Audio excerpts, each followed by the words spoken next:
oras na nagsisimula ka ng sumuko, may isang bagay na hindi mo nakikita ang unti-unting nagbabago sa iyong buhay. Maaaring hindi pa ito halata sa ngayon, pero ang enerhiya sa paligid mo ay hindi na pareho. Ang mga pagsubok na tahimik mong nilalabanan, papalapit na ito sa punto ng pagbaliktad. Taurus, makinig kang mabuti sa sandaling tumigil ka sa paghabol, sa sandaling binitawan mo ang kontrol, doon nagsimulang gumalaw ang isang makapangyarihang pagbabago pabor sa iyo. Ito ang bahagi kung saan unti-unting nagbabago ang lahat, pero mangyayari lamang ito kung mananatili ka hanggang dulo, dahil ang susunod na mangyayari ay hindi aksidente, ito ay nakaayon sa lahat ng pinagdaanan mo. Taurus, maligayang pagdating. Kung nandito ka ngayon, unawain mo ang isang bagay ng malinaw, hindi ito aksidente, at hindi ka napadpad dito ng basta-basta. May bahagi sa loob mo na matagal nang naghahanap ng mga kasagutan, kahit bago mo pa pinindot ang mensaheng ito. Huminga ka muna ng malalim dahil ang maririnig mo ay konektado sa kasalukuyan mong enerhiya, sa iyong damdamin, at sa mga tahimik na laban na matagal mo nang dinadala. May yugto sa buhay mo kung saan parang ang lahat ay mabagal, mabigat, o kahit hindi patas. Sinubukan mo, naghintay ka, umasa ka, pero hindi tumutugma ang resulta sa iyong pagsisikap. At unti-unti ang pagkadismaya ay naging pagkapagod. Pero Taurus, kahit sa katahimikang iyon, may mahalagang nangyayari sa likod ng mga eksena. Hindi ka binaliwala ng universo, inihahanda ka nito. Sa ngayon, nagbabago ang iyong enerhiya. Maaaring hindi mo pa ito lubos na nauunawaan, pero ang bigat na nararamdaman mo ay unti-unting bumibitaw. Ang pasanin na matagal mong dala ay nagsisimulang gumaan. Ang mensaheng ito ay paalala na ang iyong kwento ay hindi dito nagtatapos. Sa katunayan, papasok ito sa isang bagong kabanata, isang nagsisimula mismo sa sandaling gusto mo ng sumuko. Manatili ka sa mensaheng ito, dahil ang iyong matutuklasan ay magpapaliwanag kung bakit kailangang mangyari ang lahat ng ito, at kung bakit ang mga bagay ay malapit nang magbago sa paraang hindi mo inaasahan kailanman. Taurus, mabigat ang enerhiya sa paligid mo ngayon, pero hindi dahil may mali sa'yo. Mabigat ito dahil matagal mo nang dinadala ang sobra-sobrang bigat ng walang tunay na ginhawa. May tahimik na pagkapagod sa loob mo, yung klase na hindi laging halata sa labas. Maaaring normal ka pa rin sa paningin ng iba, ngumingiti, patuloy na lumalaban, pero sa loob, alam mong may isang bagay na matagal ka nang unti-unting inuubos, emosyonal, mental, o kahit pinansyal.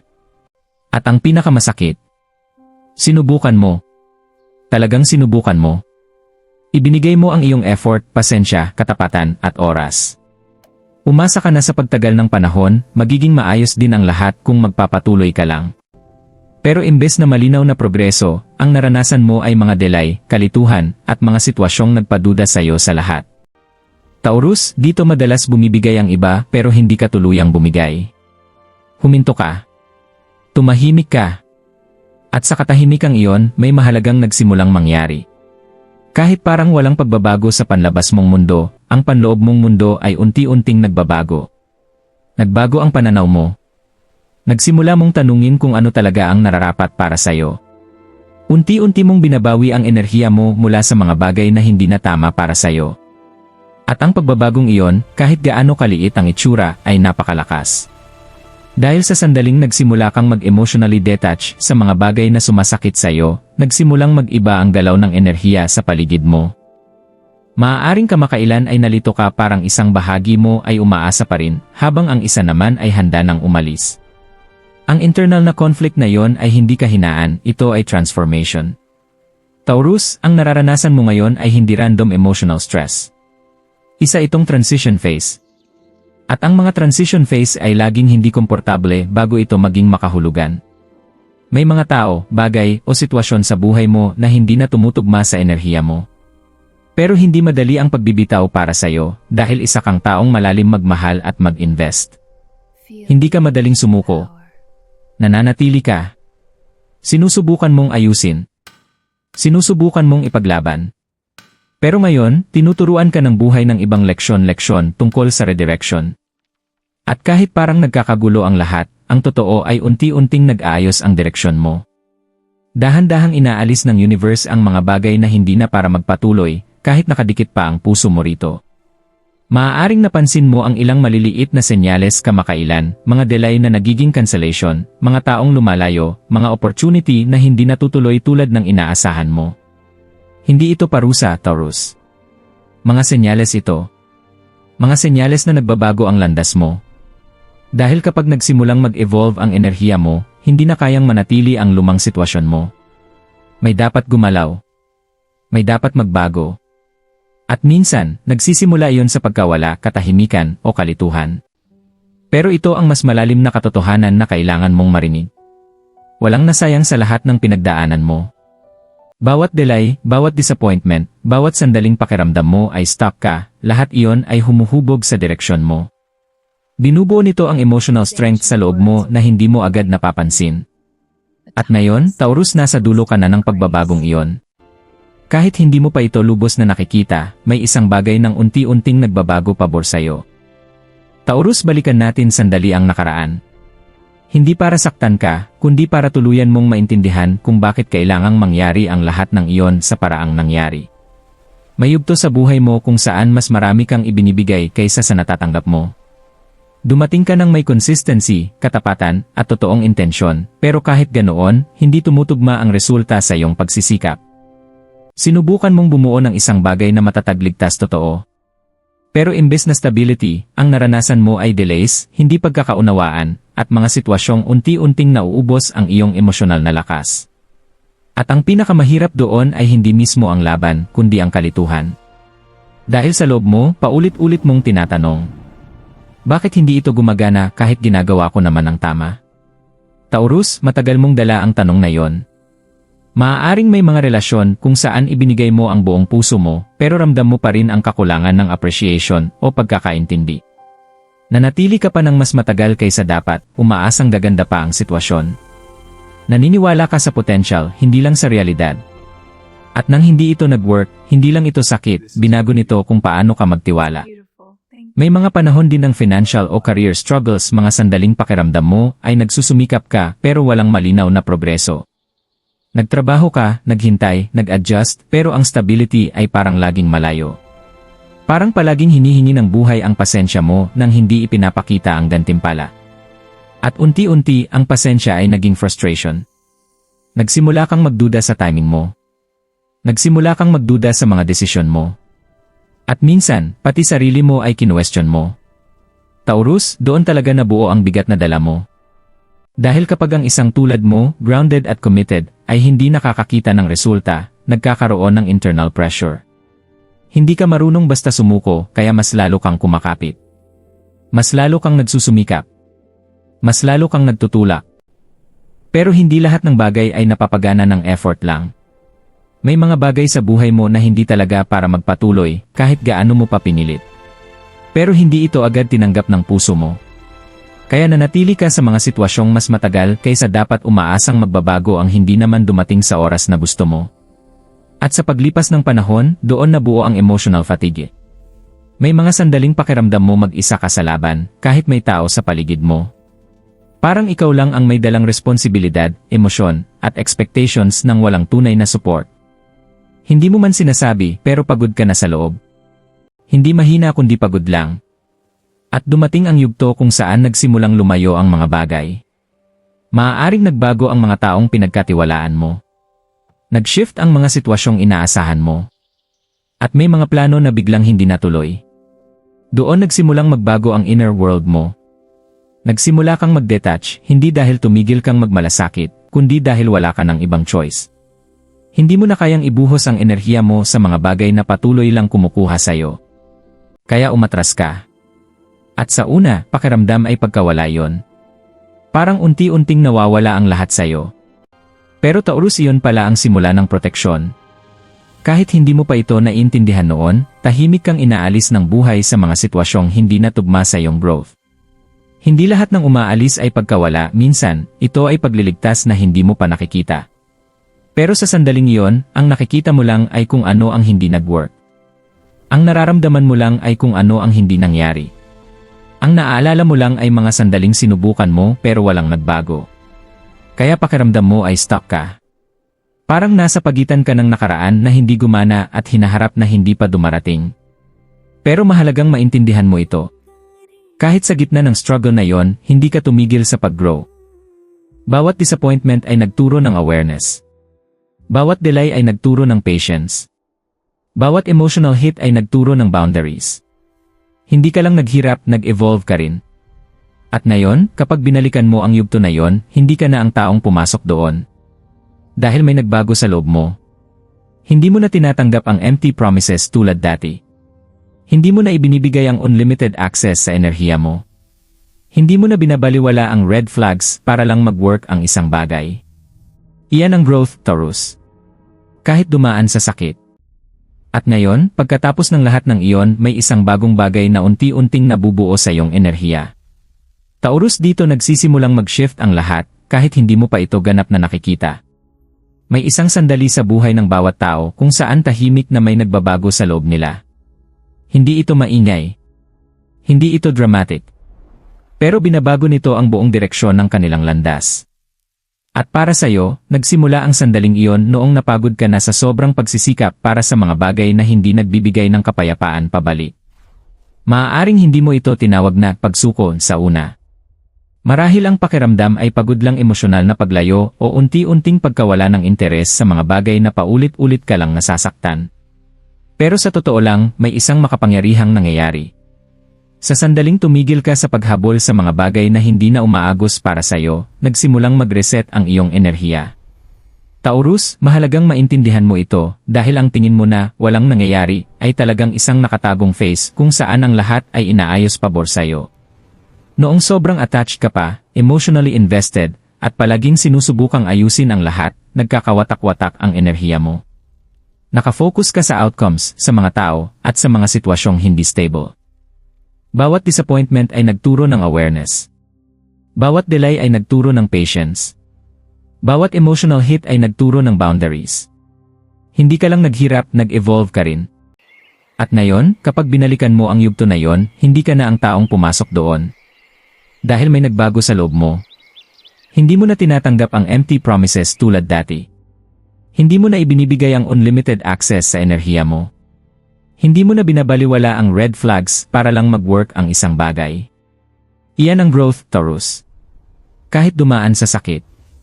At ngayon, pagkatapos ng lahat ng iyon, may isang bagong bagay na unti-unting nabubuo sa iyong enerhiya. Taurus, dito nagsisimulang mag-shift ang lahat, kahit hindi mo pa ito ganap na nakikita. May isang sandali sa buhay ng bawat tao kung saan tahimik na may nagbabago sa loob nila. Hindi ito maingay. Hindi ito dramatic. Pero binabago nito ang buong direksyon ng kanilang landas. At para sa'yo, nagsimula ang sandaling iyon noong napagod ka na sa sobrang pagsisikap para sa mga bagay na hindi nagbibigay ng kapayapaan pabalik. Maaaring hindi mo ito tinawag na pagsuko sa una. Marahil ang pakiramdam ay pagod lang, emosyonal na paglayo o unti-unting pagkawala ng interes sa mga bagay na paulit-ulit ka lang nasasaktan. Pero sa totoo lang, may isang makapangyarihang nangyayari.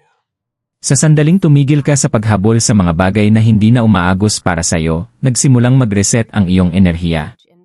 Taurus, mahalagang maintindihan mo ito dahil ang tingin mo na walang nangyayari ay talagang isang nakatagong phase kung saan ang lahat ay inaayos pabor sa'yo. Noong sobrang attached ka pa, emotionally invested, at palaging sinusubukang ayusin ang lahat, nagkakawatak-watak ang enerhiya mo. Nakafocus ka sa outcomes, sa mga tao, at sa mga sitwasyong hindi stable. Taurus, sa ngayon ang enerhiya mo ay hindi na ganap na nakatali sa nakaraan tulad dati. Kahit may alaala pa, kahit may emosyon pa minsan, humihina na ang attachment. At iyon ang tanda ng transition. Maaaring may mga sandali na parang nasa pagitan ka ng dalawang bersyon ng sarili mo. Isang bersyon na malinaw na naalala ang lahat, may attachment pa at nagtatanong ng what if way. At isa pang bersyon na unti-unting nagiging grounded, mas aware, mas maingat sa enerhiya, at mas nakatuon sa self-respect. Ang internal shift na yon ay hindi kalituhan, ito ay evolution na nangyayari sa real time. At kahit hindi ito komportable, kailangan ito. Dahil Taurus, hindi ka ginawa para manatili sa mga cycle na nauubos ka lang. Ginawa ka para mag-stabilize, mag-grow, at sa tamang panahon ay makatanggap ng bagay na tugma sa tunay mong halaga, hindi sa iyong hirap. At dito mas nagiging malinaw ang turning point energy. Nagsisimula mong makita ang mga pattern na dati ay hindi mo pinapansin. Nakikilala mo kung saan sobra ang binigay mong enerhiya. Nauunawaan mo kung aling mga sitwasyon ang hindi balanced. At higit sa lahat, hindi ka naganap na available para sa anumang hindi tama ang pakiramdam. Maliit man ang pagbabagong iyon, pero sa energy level ay napakalaki nito. Dahil ang universe ay laging tumutugon sa inner shift bago pa magbago ang outer reality. Kaya kahit mukhang pareho pa ang panlabas mong buhay sa ngayon, nagbago na ang direksyon ng iyong enerhiya. Taurus, kaya mo nararamdaman na may mangyayari. Dahil sa kaibuturan mo, hindi ka na ang dating taong tumatanggap lang ng walang tanong. Nagiging mas intentional ka, mas aware, mas mapili, at ang bersyon na yon ng iyo ay nag-a-attract ng ganap na ibang resulta. Ito ang turning point kung saan ang buhay mo ay hindi na tungkol sa endurance kundi tungkol sa alignment. Taurus, ngayon papasok tayo sa bahagi ng iyong paglalakbay na sa simula ay parang hindi ka panipaniwala dahil nagsisimula ito mismo sa sandaling akala mo ay wala nang magbabago. Ito ang phase kung saan tahimik na nagsisimulang pabor sa iyo ang buhay, pero sa mga paraang hindi mo inaasahan at marahil ay hindi mo na rin pinaniwalaan. Dahil pagkatapos ng lahat ng paghihintay, pagkatapos ng lahat ng disappointment, pagkatapos ng emosyonal na paglayo na ginawa mo para lang protektahan ang sarili mo, may unti-unting pagbabago sa likod ng mga eksena. Hindi maingay, hindi biglaan, pero tuloy-tuloy. Maaaring mapansin mo ang maliliit na pagbubukas sa iyong buhay. Isang mensahe na hindi mo inaasahan. Isang sitwasyong akala mo ay tapos na. Isang oportunidad na muling bumabalik sa ibang anyo. O kahit isang pakiramdam sa loob mo na nagsasabing, iba na ngayon. Taurus, hindi ito imahinasyon. Ito ay alignment na nagsisimulang mag-activate. Dahil ang mga binitawan mo sa emosyon, ang mga hininto mong habulin, ang mga bagay na tuluyan mong pinaglayuan ay lumikha ng espasyo para sa bago. At mahalaga ang espasyong iyon. Hindi ka makakatanggap ng bagong enerhiya kung mahigpit ka pa rin kumakapit sa mga bagay na nauubos ka lang. Ngayong nagsisimula ng bumitaw ang enerhiya mo sa nakaraan, tumutugon na ang buhay. Isa sa pinakamahalagang senyales ng phase na ito ay ang unexpected return energy. May mga bagay na akala mo ay tuluyan nang nawala, pero maaaring bumalik sa ibang anyo, hindi na tulad ng dati. At ito ang mahalagang punto, Taurus. Kapag bumalik ito, hindi na ito babalik bilang dati. Babalik ito na mas maayos, mas tama, o ganap na nagbago. Dahil ang bersyon mo ngayon ay hindi na katulad ng dating ikaw na nahirapan sa parehong sitwasyon. Nagbago ka na. At ang buhay ay tumutugon sa kung sino ka na ngayon, hindi sa kung sino ka noon. Maging ang financial energy mo ay nagsisimula ring mag-shift sa phase na ito. Maaaring dahan-dahan sa una isang maliit na improvement, bagong idea, bigla ang clarity kung ano ang gagawin, o isang pinto na hindi mo inaasahang magbubukas. Pero Taurus, ang mahalaga dito ay momentum. Dahil kapag ang enerhiya mo ay muling nag-alin sa growth, nagsisimulang magsunod-sunod ang mga bagay. Isang oportunidad ay hahantong sa isa pa. Isang ideya ay magdadala ng progreso. Isang pagbabago ay magdadala ng stability. At kahit hindi mo agad makita ang malalaking resulta, nagbago na ang direksyon. Kaya iba ang pakiramdam ng phase na ito. Dahil imbes na tuloy-tuloy na resistance, nagsisimula kang makaramdam ng flow. Mapapansin mo rin ang isang interesting na pagbabago sa emosyon. Ang mga bagay na dati ay masakit, hindi na ganoon kalakas ang epekto. Nandoon pa rin ang alaala, pero humihina na ang emosyonal na bigat nito. Hindi iyon paglimot. Iyon ay healing. At ang healing ay isa sa pinakamalakas na senyales na nagsisimula ng gumana ang manifestation energy sa buhay mo. Taurus, hindi lang bagong oportunidad ang dinadala ng universe, ina-upgrade din nito ang iyong emotional capacity para tanggapin ang mga yon. Dahil kung nanatili ka sa dating emotional state, hindi mo kayang dalhin ang darating pa. At ang darating ay stability. Hindi pansamantalang ginhawa, hindi short-term comfort, kundi isang bagay na mas grounded, mas aligned, at mas consistent. Maaaring magsimula kang maka-attract ng mga tao o sitwasyong iba sa nakaraan mo. Mas kalmado. Mas stable. Mas nirerespeto ang enerhiya mo. At sa una, maaaring hindi agad ito mapagkatiwalaan ng isip mo. Dahil kapag sanay ka sa cycles ng disappointment, ang kapayapaan ay parang hindi pamilyar. Pero Taurus, bahagi ito ng transformation mo. Hindi ka na para sa confusion cycles. Papasok ka na sa alignment cycles. At ang alignment ay iba ang pakiramdam, kalma, kahit umaayos ang lahat. May mas malalim ding manifestation layer na nangyayari ngayon na maaaring hindi mo pa lubos na napapansin. Ang internal shift mo, ang detachment, ang emotional withdrawal, ang realization ng worth mo, lahat ng ito ay nagiging attraction point mo ngayon. Hindi ka na nagmamanifest mula sa desperation. Nagmamanifest ka na mula sa awareness. At binabago nito ang lahat. Dahil kapag hindi ka na naghahabol, nagsisimula kang tumanggap. Kapag hindi ka na pinipilit, nagsisimula ang flow. Kapag hindi ka na emotionally stuck, nagsisimulang lumapit ang mga oportunidad. Taurus, kaya nagbabago ang enerhiya sa paligid mo. Hindi dahil biglang nagbago ang buhay, kundi dahil ikaw ang nagbago.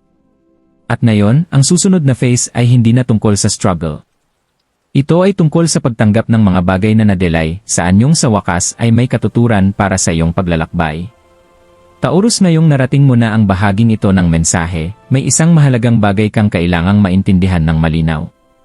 Lahat ng naranasan mo ay hindi random at walang nasayang sa lahat ng pinagdaanan mo.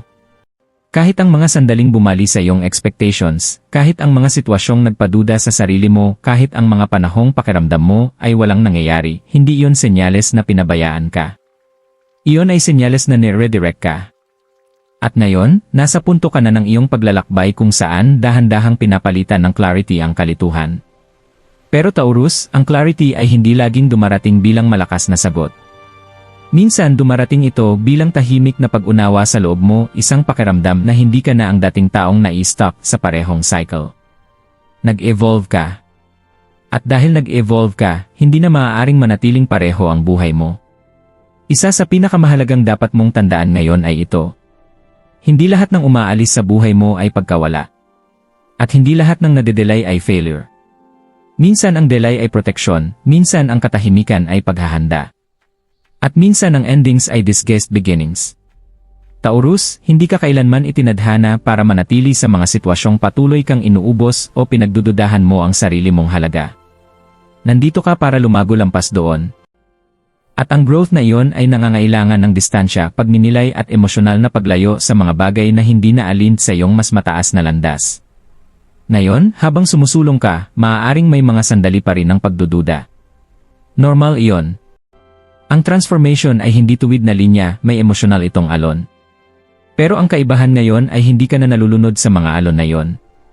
Pinagmamasdan mo na sila. Natututo ka na sa kanila. At higit sa lahat, hindi mo na hinahayaan na sila ang mag-define sa'yo. Isa itong malaking shift sa iyong enerhiya. Taurus, sa pag-usad mo, ginagabayan ka patungo sa stability, hindi lang sa panlabas mong buhay, kundi sa loob mo rin. Dahil ang tunay na manifestation ay hindi nagsisimula sa kung ano ang gusto mong matanggap, nagsisimula ito sa kung ano ang handa mong bitawan.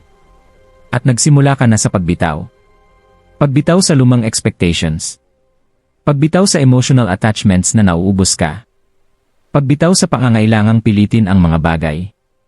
Pagbitaw sa mga sitwasyong hindi na alin sa iyong kapayapaan. At habang bumibitaw ka, may isang bagong bagay na tahimik na nabubuo sa iyong landas. Pero kailangan mo itong hayaan na mag-unfold ng natural. Huwag mong madaliin. Huwag mong pilitin. Huwag mong questionin agad. Magtiwala ka sa timing ng iyong buhay. Kahit hindi pa ito ganap na nakikita, may progreso na sa mga layer na hindi mo pa napapansin. Taurus, ang susunod mong chapter ay hindi na tungkol sa survival kundi tungkol sa alignment. Patungo ka sa mga sitwasyong mas stable, mga taong mas totoo, at mga oportunidad na tumutugma sa iyong effort imbes na nauubos ka. Pero ang pinakamahalagang paalala para sa iyo ngayon ay ito. Protektahan mo ang iyong enerhiya. Hindi lahat ay dapat bigyan ng atensyon. Hindi lahat ng isip ay kailangang sagutin. Hindi lahat ng sitwasyon ay kailangang pasukin. Habang mas nagiging maingat ka sa paggamit ng enerhiya mo, mas lumalakas ang alignment mo. Dahil hindi na scattered ang enerhiya mo tulad dati. Nagiging focused na ito. At ang focused energy ay mas mabilis magdala ng resulta kaysa emosyonal na reaksyon. Taurus, hindi ka na hinihilingang habulin ang kahit ano. Hinihiling na lang sa'yo na magtiwala sa kung ano ang papalapit na sa'yo. Kahit hindi pa ito buo. Kahit hindi pa ito nakikita. Kahit tahimik pa ito. Dahil ang para sa'yo ay hindi nawawala. Dumarating lang ito kapag handa ka nang tanggapin. At ngayon mas malapit ka na sa readiness na yon kaysa dati. Kaya manatili kang grounded. Maging matyaga. Maging bukas. Dahil ang susunod mong chapter ay hindi lang simpleng pagbabago. Ito ay realignment ng lahat ng akala mong na-delay lang. Taurus, ito na ang huling bahagi ng iyong mensahe. Bago ka umalis, sandali mong damhin ang lahat ng naibahagi sa iyo ngayon. Dahil hindi lang ito simpleng impormasyon, isa itong paalala ng iyong paglalakbay, ng iyong lakas, at ng iyong transformation. Hindi ka umabot sa puntong ito para manatili sa parehong enerhiya na dati mong kinalalagyan. May isang bagay na sa loob mo ay nagsimula ng magbago, kahit ang panlabas mong realidad ay tila hinahabol pa lang ang iyong progreso. At okay lang iyon. Ang pagbabago ay laging nagsisimula muna sa loob. Kaya kung naghihintay ka pa rin ng clarity, naghihintay ng resulta, o naghihintay na tuluyang magkamining ang lahat, magtiwala ka na ang proseso ay gumagalaw na pabor sa iyo, kahit hindi mo pa nakikita ang buong larawan. Taurus, ang pinakamahalagang bagay na magagawa mo ngayon ay hindi ang madaliin ang outcome kundi ang magtiwala sa timing. Dahil ang darating sa iyo ay hindi lang maliit na improvement, isa itong tunay na pagbabago ng direksyon. At darating ito sa tamang oras, hindi sa pinipilit na oras. Ngayon bago ka umalis, ituring mo ang mensaheng ito bilang personal mong sign. Hindi ka nahuhuli. Hindi ka nakalimutan. At hindi ka nawawala sa alignment. Nasa transition ka lang. At ang transition ang yugto kung saan ang lahat ay unti-unting inaayos para sa mas mabuti. Kung kahit papaano ay nakaresonate sa iyo ang mensaheng ito, kahit kaunti lang ibig sabihin para sa iyo ito. At tandaan mo ito. Sa sandaling tumigil ka sa pagpupumilit, nagsimulang ayusin ng buhay ang mga bagay para sa iyo. Kaya maging matyaga ka sa sarili mo. Manatiling bukas sa pagbabago. At huwag harangin ang papasok sa buhay mo dahil lang hindi pa ito pamilyar. Taurus, ang susunod mong chapter ay nagsimula na. Kung nakakonect ka sa mensaheng ito, mag-comment ka sa ibaba, handa na ako sa aking pagbabago para i-claim ang energy na ito. I-like mo ang video kung nakaresonate ito sa iyo. Mag-subscribe para sa mas marami pang ganitong mensahe dahil maaaring papalapit na ang iyong breakthrough. Ingatan mo ang iyong enerhiya at magtiwala sa paparating.